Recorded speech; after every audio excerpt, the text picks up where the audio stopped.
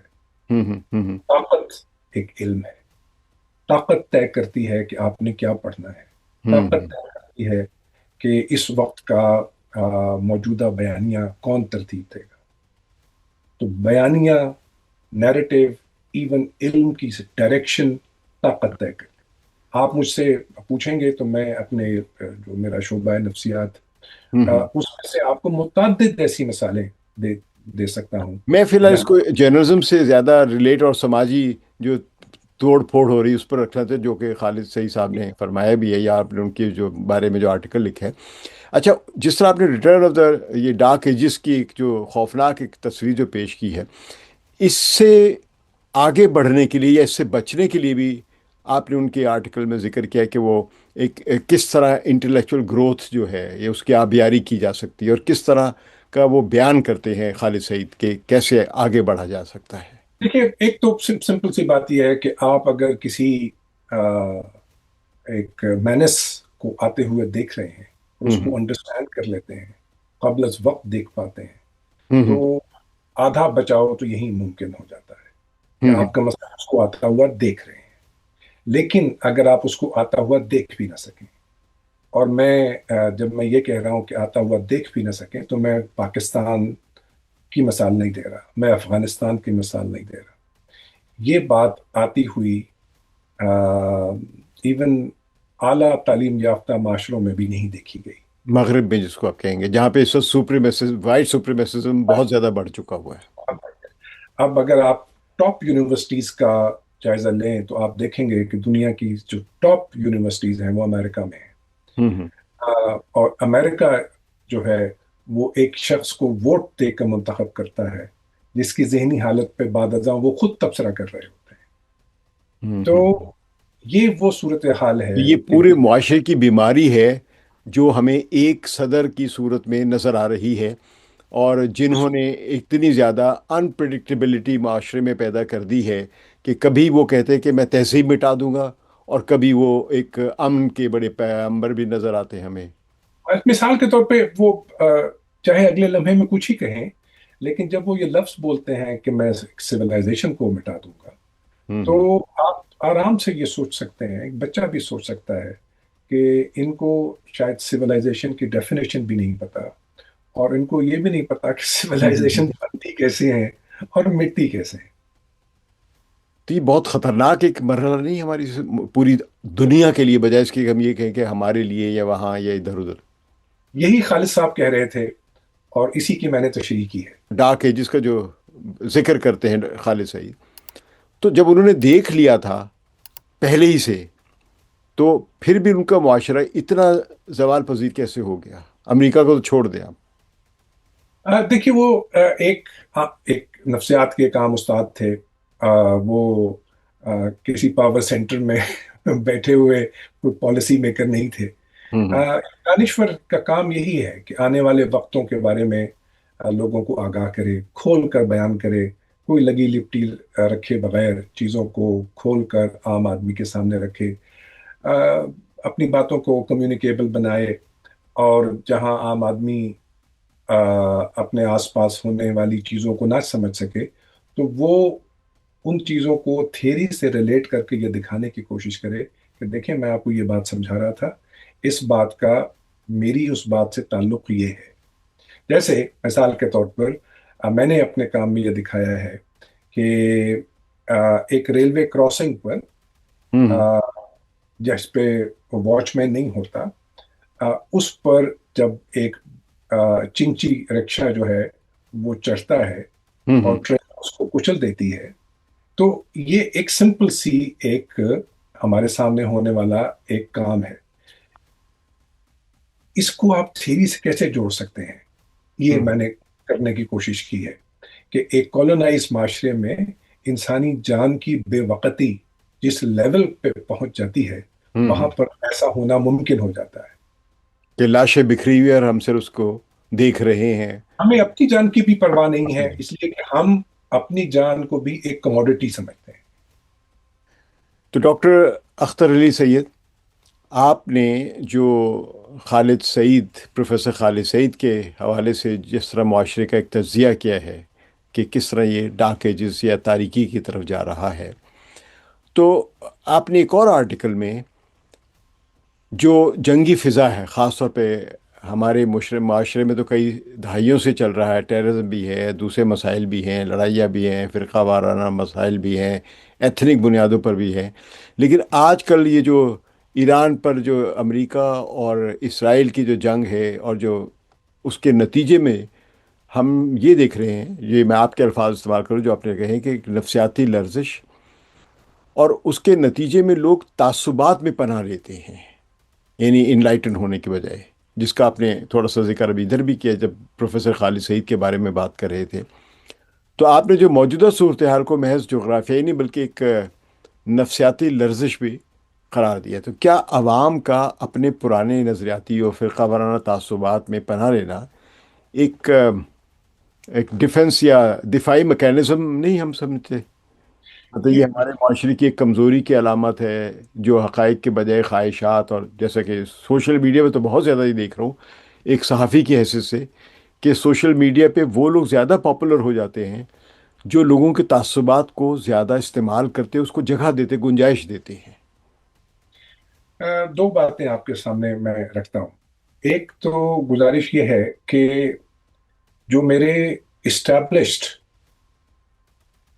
نظریات، عقائد، تعصبات ہیں، ہوں ہوں جو اب ذرا یا دیرینہ تعصبات جو میرے ہیں، ان سے باہر نکل کر ایک نئی رائے قائم کرنا بہت بہادری کا کام ہے۔ اور ہوں یہ بہادری عموماً کم لوگ دکھا پاتے ہیں کہ ہاں صاحب، آج کی تاریخ تک میرا نقطۂ نظر یہ تھا، مگر اب حالات چونکہ بدلے ہیں تو میں اپنی رائے کو ریویو کر رہا ہوں۔ یہ بہادری کا کام ہے۔ ایک بات تو یہ ہے۔ دوسری بات یہ ہے کہ جس طرح کی محکوم معاشرے کی ہم مثال دے رہے ہیں، ہوں میں یہاں پہ ایک وضاحت کر دوں۔ میرے ہوں خیال میں جو کالونائزڈ معاشرے ہیں وہ صرف یہ تھرڈ ورلڈ کے معاشرے نہیں ہیں۔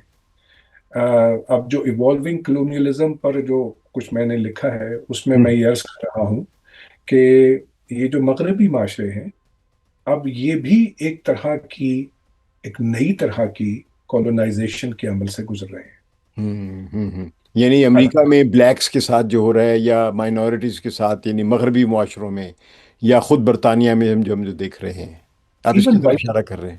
ایون وائٹس کے ساتھ ایون اچھا۔ وائٹس کے ساتھ جو کچھ ہو رہا ہے، جس طرح ان کو تقسیم کے عمل سے گزارا جا رہا ہوں ہے، اس طرح سے ملٹی نیشنل کمپنیز آپ ہوں کا ہوں ہوں ہوں ہوں پیسہ استعمال کر کے آ، دوسرے ملکوں پر قبضے کرنے کی کوشش کرتے ہیں۔ آپ کو اندھیرے میں رکھ کر، آپ کو یہ نہیں پتا کہ عراق جنگ کیوں ہوئی تھی۔ ہوں ہوں وہ کمپنیز نے جنگ لڑی تھی امریکن ٹیکس پیئر کے پیسے پر، ہوں مثال کے طور ہوں ہوں پر۔ ہوں اور اس کا جو منافع ہے وہ امریکی عوام کو نہیں پہنچا، وہ کمپنیز کو پہنچا ہے۔ ٹھیک ٹھیک۔ اچھا، اب اس پر تو آپ بہت سے لوگوں کی رائے پڑھ چکے ہیں، تجزیے پڑھ چکے ہیں کہ بہت سی کمپنیز ایسی ہیں جن کا ریونیو ہوں بہت بڑے بڑے ممالک سے زیادہ ہے۔ بالکل، ٹریلین اچھا، ڈالر تک پہنچ گئی ہوئی ہیں، بالکل۔ ٹھیک ہے۔ تو یہ جو اس طرح کے جو معاشرے ہوتے ہیں، اس میں عوام میں بے تحاشا غصہ ہوتا ہے۔ ہوں تو وہ اور صورت میں وہ نفرت ہی کی طرف کیوں جاتے ہیں؟ وہ اس لیے کہ جو غصہ ہے وہ محبت کی طرف تو نہیں لے کے جائے گا آپ کو۔ اور آپ کہہ رہے ہیں کہ یہ اتنا بلند ہو کر سوچ رہا ہے، یہ بہت مشکل ہے۔